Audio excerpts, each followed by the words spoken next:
Papa Evo Vlog.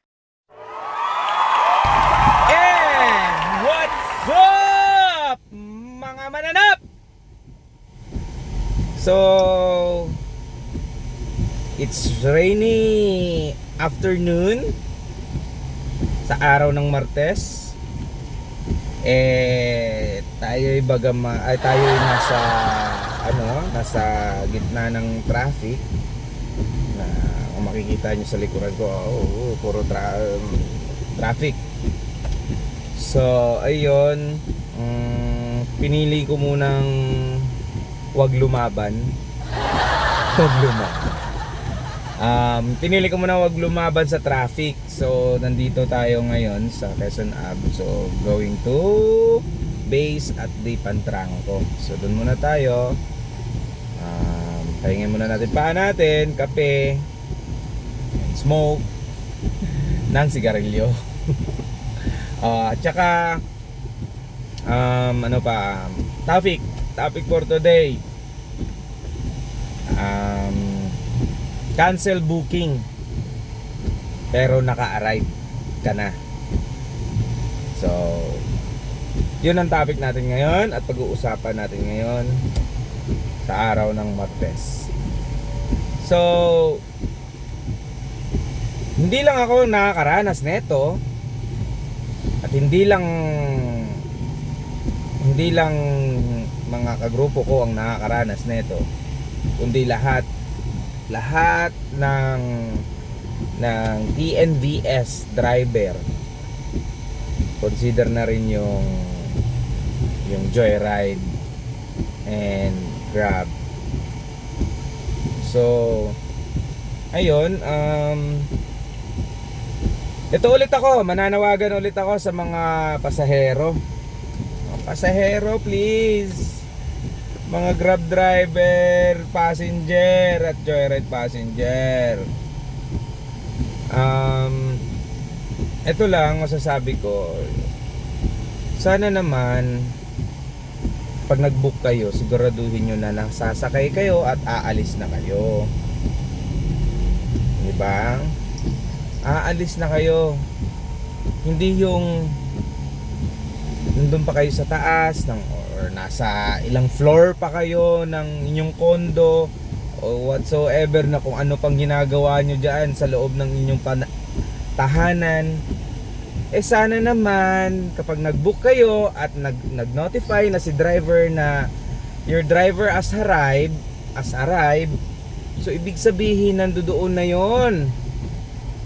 Or minsan ginagawa ng ibang Grab driver, within 200 meters ina-arrive na namin para ma-notify kayo na nandun na kami sa pin location nyo. And then pag nandoon na kami, please naman, wag nyo naman po kaming pag-antayin. Bagamat meron naman tayong ibinibigay na 5 minutes, yung 5 minutes na yon na maraming pwedeng mangyari. Yung 5 minutes na yon pwede po kaming matikitan. Yung 5 minutes po na yon na kung masikip yung daanan nyo, pwede po kami magdulot ng traffic. Naiintindihan nyo po ba yon? Kung driver kayo, alam nyo dapat yon. Yung mga hindi driver at nagpipiling-pilingan dyan at masiga sa lugar nila, ibahin nyo po kami. Kung siga kayo sa lugar nyo at okay lang sa inyo na pumarking kayo dyan sa gilid, napakasikip at hindi kayo aanuhin, wag po kami kasi naka-seminar po kami kay Grab na hindi dapat ganun. Kailangan maging kalmado lang kami. Syempre, sino bang di magagalit sa'yo kung nakaparking ka, napakasikip, inaantay ka, 'di ba? Yun, isa pa yun. Pangalawa, yung cancel, konting tawag na ito, konting hiya naman sa kapwa o respeto sa kapwa. Nag-arrive na kami. This is the scenario. Nag-arrive na kami. Hindi lang ako ha. Ito, na scenario talaga to sa ano ko. Nag-arrive na ako and then hinintay ko pa ng 5 minutes sa area. And then wala pa. Kinancelled pa. 'Di ba? Napakatagal mo na nga.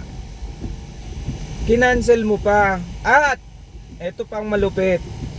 3 3.5 kilometers ang pick up mo. Pinuntahan ka. Nag ano kami ng effort. 'Di ba? Naglagay kami ng effort. Hindi lang effort, especially yung oras at yung gas. Mga diponggol. Yung gas ang inaano namin at saka yung oras. Sana naman kung magka-cancel kayo, siguraduhin nyo na hindi pa kami nakakalayo. Eh nandoon na kami sa pick up nyo, kala nyo, 'di ba? Kaya yun lang sana masasabi ko sa ano nyo, sa tag na ito, sa canceled booking na yan. Yung canceled booking, please iwasan naman po sana. Kung sigurado na po nga alis, ulitin ko, kung sigurado na nga alis, tsaka mag-book. Kung nasa tuktok po kayo ng langit or kondo nyo, bumaba po muna kayo bago kayo mag-book. Yun po ang napakadaling solusyon doon. Huwag yung sasabihin nyo po sa amin na, Sir, pa-wait po, nasa elevator na. Sir, pasensya na, sira po kasi yung elevator. Sir, ang bagal po kasi ng elevator. Sir, ang pila pa po kasi sa elevator. Hindi naman po namin kasalanan yun kung mabagal ang elevator niya at kung maraming gumagamit niyan. 'Di ba? Dapat responsibilidad nyo rin ng mga pasahero na isipin yung sasakyan na gagamitin nyo. Na kapag ka nandyan na, isipin nyo yung driver nag-aantay, yung gas, di ba? Ganun. Bumaba na ho kayo, tsaka kayo mag-book. Pakiusap lang, bumaba po kayo bago kayong mag-book. Ganun po yun. Yung mga nasa condo ha, yung mga nasa condo nakatira, yung mga nasa 100 floors nakatira, bumaba po kayo. Doon po kayo sa lobby mag-book. Para pagdating ni driver, nandyan na po, sakay na lang po. Ganun lang. Ganun po yun mga kamananap. Pangalawa, yung mga iskinita yung bahay. Ito pa, iskinita yung bahay. Yung iskinita nyo po, hindi kakasya yung sasakyan. Huwag nyo pong ipilit sa driver na kasya. Dahil hindi po kayo ang magpapagawa ng sasakyan kapag nasabit po yan sa mga gilid-gilid at kung anong mga nakalagay na bakal dyan sa mga gilid-gilid ng mga iskinita nyo. Dahil pagbaba nyo, wala na po kayong pakialam doon. Bahala na po si driver. Yun ang iniisip nyo. 'Di ba? Yun ang ano nyo. Kapag magbubuk po kayo at malapit na po, makikita nyo naman yung sa cellphone nyo na kung nasaan na kami at malapit na po ba kami. Malapit na kami sa kanto nyo, labas na po kayo. Gasino lang ba yung lalakarin ng kakarampot na ano, sorry, nasa ilalim tayo. Gasino lang po ba yung lalakarin nyo papuntang kanto lang ng konti lang, 'di ba? Kaysa naman po pahirapan pa po ang magmaniobra yung driver para lang ipasok yung sasakyan at idamputin po kayo doon sa balintulukan ng singit ng iskinita. Ganun po yun. Pangatlo po,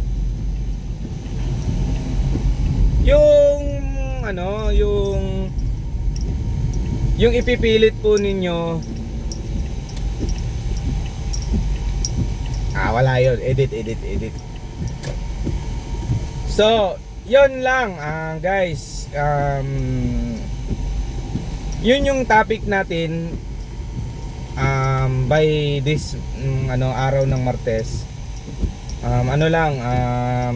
Sa cancellations. Yun nga.